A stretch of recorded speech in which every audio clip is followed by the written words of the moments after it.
Welcome to the Financial Goddess channel. Today, I'm sitting here with Jasmine. Jasmine is my daughter. She's 15 years old and we're based here in Cairns. And we're having a bit of a discussion about the women's security and the issues that affect us all. Welcome, Jasmine. Hello.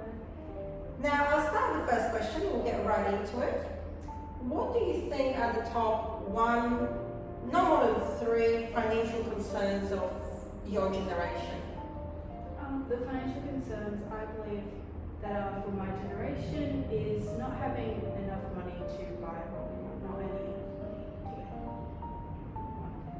Okay, and can you elaborate a little bit on that or give our viewers some examples? So, for example, everybody wants the new iPhone, which is around like $2,000, and we only earn about $10 an hour with a maximum of $11.50 an hour a week. So in order to buy it, we'd have to save up and like putting our whole paycheck aside, we would have to take up a year and a half just to buy a simple iPhone.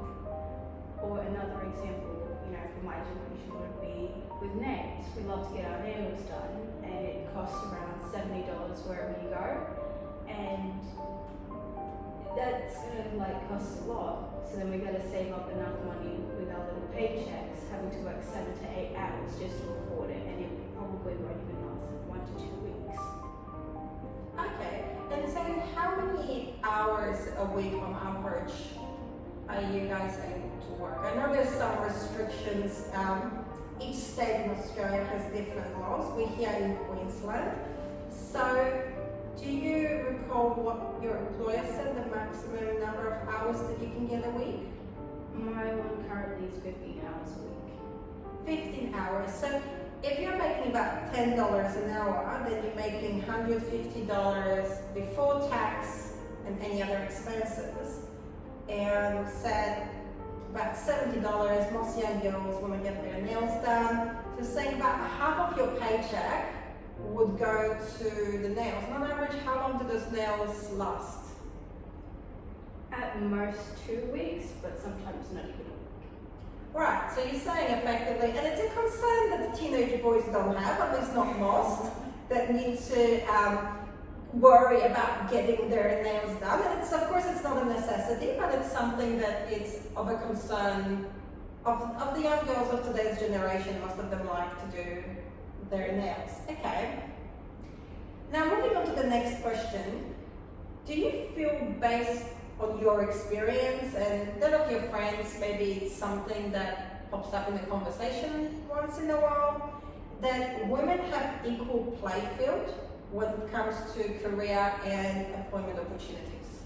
Yes, I do feel that way. Okay, and can you give us some examples of what leads you to that?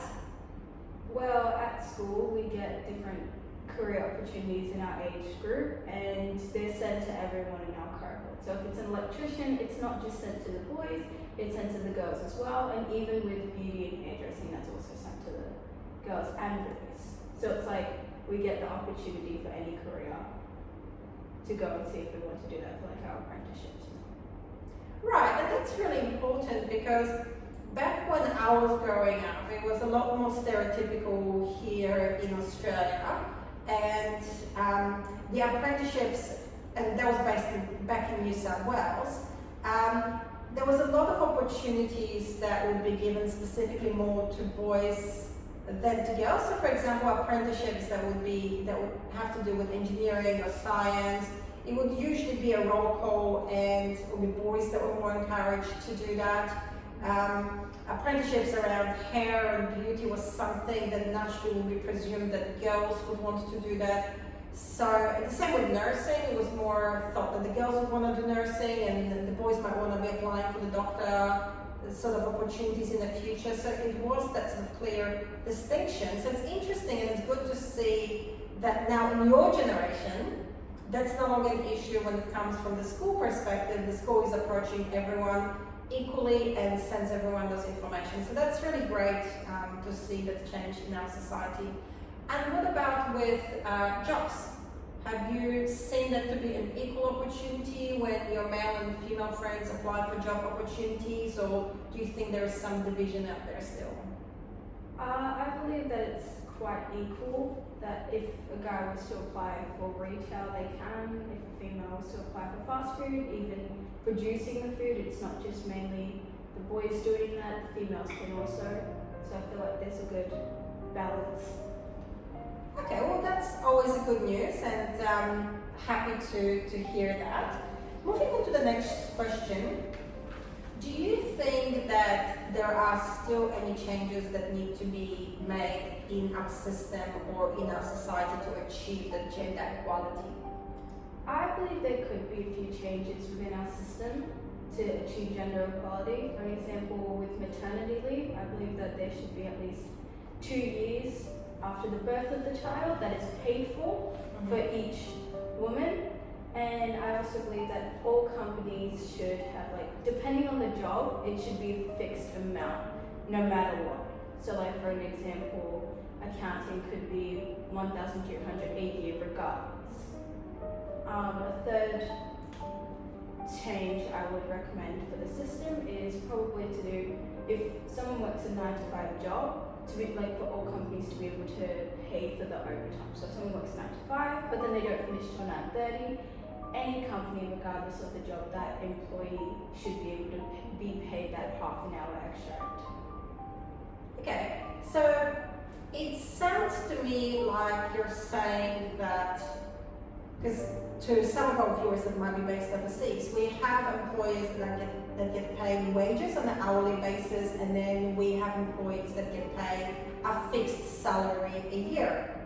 Disregarding the fact that for $1,200 you wouldn't find any accountant wanting to work a year, Jasmine. Looking at the system, if you're on a fixed salary at the moment and you work longer hours, which is common for executive and office and professional jobs, you don't get paid extra. That's already calculated in your salary. So what you're suggesting effectively is that that's not the right or fair system, that what you would like to see is that everyone gets paid for all of the hours that they put in. So if you are assumed to work 9 to 5 and you are now working till 5:30, then that half an hour you should still be compensated for, right? Yeah. Okay, great. Well, thank you for that.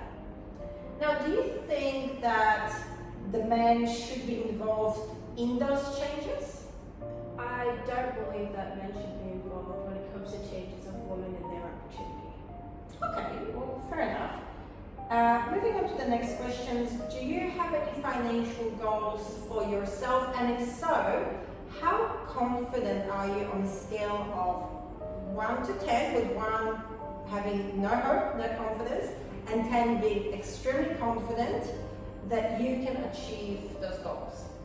Well, I do have financial goals, and on the scale, I would say it lies at about a 6 on how confident I feel about reaching.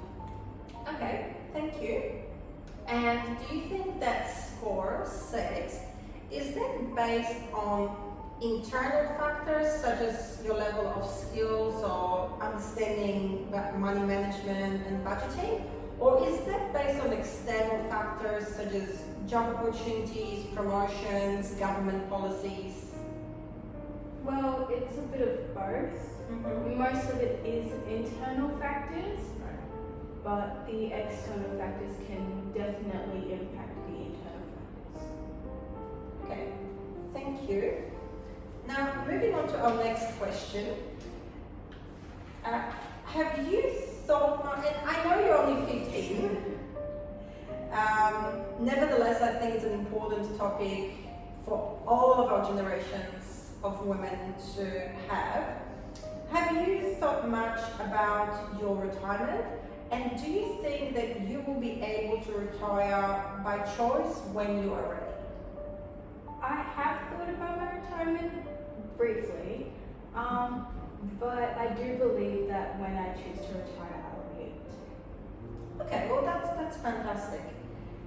And the last question I have for you today is, what changes, if any, do you think need to be made within our society? Well, I believe that one change that could be involved is the retirement age. I believe we should have a retirement age set between 50 and 60. 75 because I would like to enjoy my retirement a lot more if I'm working for 50 years.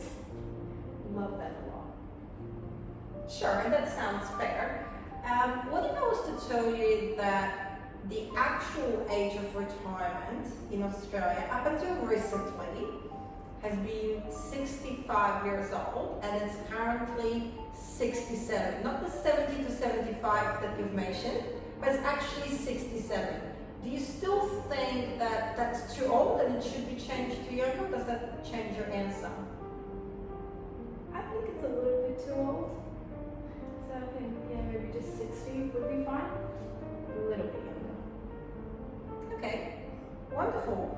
That's all the questions I have for you for today. Is there anything else that you wanted to add to the conversation on women's economic security before we go, or do you have any questions for me, either from yourself or that of your friends, any common money questions that I can answer for you today? No. Well, thanks a lot, Jasmine, and you enjoy the rest of your school holidays. Thanks for watching. If you enjoyed this video, don't forget to subscribe. And in this upcoming series, I'll be talking to women of multi-generations. We started with our teens. Our next weekly episode will be 20s, 30s, 40s, 50s, and all the way up to the retirement age. So if you enjoy this series, don't forget to click on subscribe so you don't miss out on the upcoming conversations. Thanks for watching. Bye.